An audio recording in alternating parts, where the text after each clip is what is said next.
Hello everyone, আজকে আমি আপনাদের সাথে খাবারের রিভিউ শেয়ার করব। মালয়েশিয়াতে আসার পর এত দেশি খাবার খেতে খেতে ভালো লাগে না, মাঝে মধ্যে ভর্তা ভাত খেতে মন চায়। দেশি একটা স্বাদ পাওয়ার জন্য এরকম একটা খাবার মাস্ট। তো আমাদের বাসায় আজকে এই যে বেগুন ভর্তা করছে, এটা হচ্ছে কলা ভর্তা পেটের জন্য খুবই ভালো। আর এটা হচ্ছে কাঁকরোল ভাজা, অনেকে পছন্দ করে না কিন্তু আমার অনেক পছন্দ। এটা হচ্ছে টমেটো চাশনি, আর এখানে হচ্ছে ডাল। সত্যি কথা বলতে এর সাথে যদি ইলিশ মাছ হতো তাহলে ব্যাপারটা অনেক জমে যেত, কিন্তু আমাদের কাছে আনফরচুনেটলি কোনো ইলিশ মাছ ছিল না।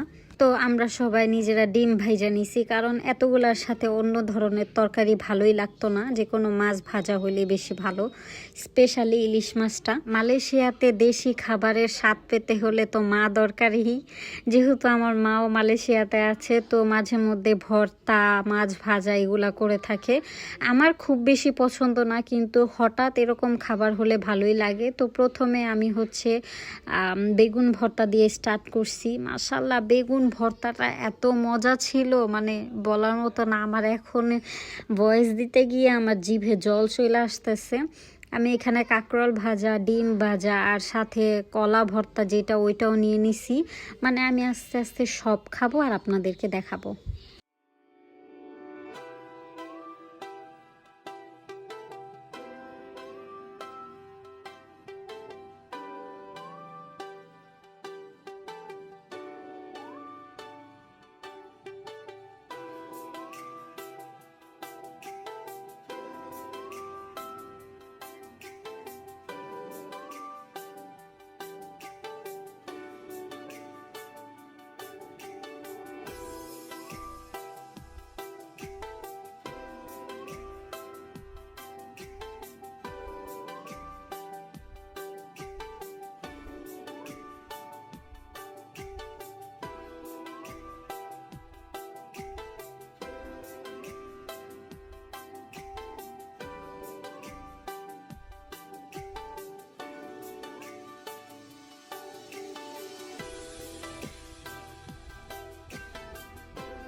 তো আজকে আমার ভাত খাওয়াটা এত বেশি হইতেছে, মানে আমি সব ভর্তা দিয়ে একটু একটু করে মাখায় খাইতেছিলাম। প্রচুর ভাত নেওয়া হয়ে গেছে, আর লাস্টে ডালের সাথে ডিম ভাজা দিয়ে খেতে যে কি মজা। আর অন্যদিকে আমি আমার প্রিয় কোরিয়ান সিরিজ দেখতেছিলাম। আজকের খাবারটা অনেকই মজা ছিল, বিদেশের বাড়িতে বসেও দেশি স্বাদ পেলাম। আপনাদের সবার কেমন লাগলো ভিডিওটা অবশ্যই জানাবেন, এবং ভালো থাকবেন সবাই। Bye bye.